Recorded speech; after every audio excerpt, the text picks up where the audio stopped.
व्यक्ति एक महात्मा के पास जाता है और उनसे कहता है कि महात्मा जी, क्या मैं आपसे एक प्रश्न पूछ सकता हूँ। वो महात्मा उस व्यक्ति को प्रश्न पूछने की आज्ञा दे देते हैं। वह व्यक्ति पूछता है कि ऐसा मैं क्या करूँ जिससे मैं हर समय वर्तमान में जी सकूँ। वे महात्मा उस व्यक्ति का प्रश्न सुन चुप रहते हैं। वह व्यक्ति सोचता है कि लगता है कि महात्मा मेरे इस प्रश्न को ठीक से नहीं सुना होगा, और वो व्यक्ति दोबारा से अपने प्रश्न को दोहराता है। पर दूसरी बार वे महात्मा उस व्यक्ति के प्रश्न का उत्तर नहीं देते। वो व्यक्ति तीसरी बार महात्मा से पूछता है। महात्मा जी उस व्यक्ति की ओर देखते हैं और उससे एक प्रश्न करते हैं कि क्या तुम जमीन पर खड़े हो सकते हो। वो व्यक्ति महात्मा से कहता है कि मैं ज़मीन पर ही खड़ा हूँ, ना तो मैं ज़मीन के नीचे हूँ और ना ही ज़मीन में। ज़मीन के ऊपर हवा में रह सकता हूँ। क्या आप मुझे नहीं देख पा रहे हैं। वे महात्मा उस व्यक्ति से कहते हैं कि मैं तो देख पा रहा हूँ, लेकिन तुम नहीं देख पा रहे हो। वह व्यक्ति कहता है कि महात्मा जी, मैं कुछ समझा नहीं।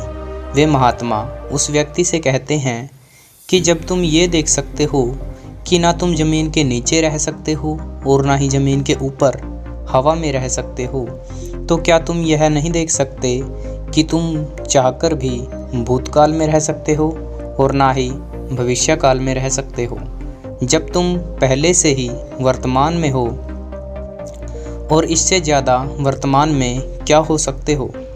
तुम्हें यह समझना चाहिए कि जीवन का अर्थ वर्तमान है, भूत और भविष्य नहीं।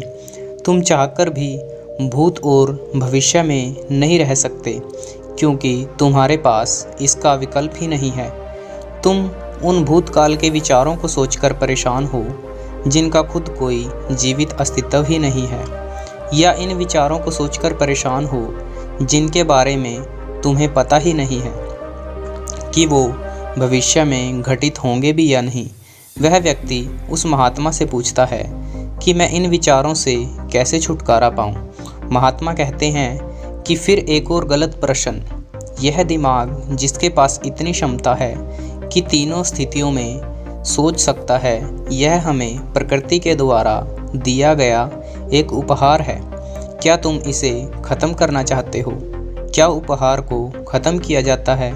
अगर तुम विचारों को मारना चाहते हो, मतलब तुम अपने दिमाग को मारना चाहते हो। यह दिमाग जो इतना शक्तिशाली है, उसे क्या तुम नष्ट करना चाहते हो।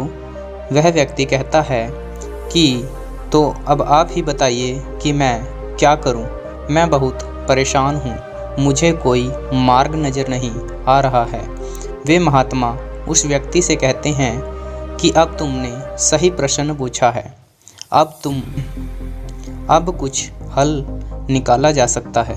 यदि तुम जीवन की सभी समस्याओं से छुटकारा पाना चाहते हो, शारीरिक और मानसिक तप करना होगा। वो व्यक्ति महात्मा से पूछता है, शारीरिक और मानसिक तप क्या है। शारीरिक तप का अर्थ है उचित आहार, उचित और मानसिक तप का अर्थ है ध्यान और खुद के साथ समय बिताना और बाहर के कचरे को भीतर आने से रोकना।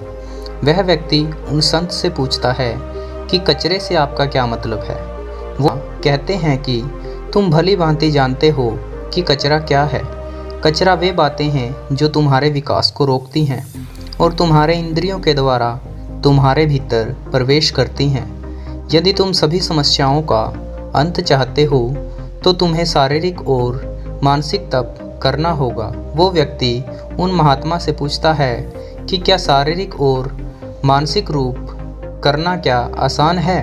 वो संत उस व्यक्ति से कहते हैं कि आसान तो नहीं है, पर मुश्किल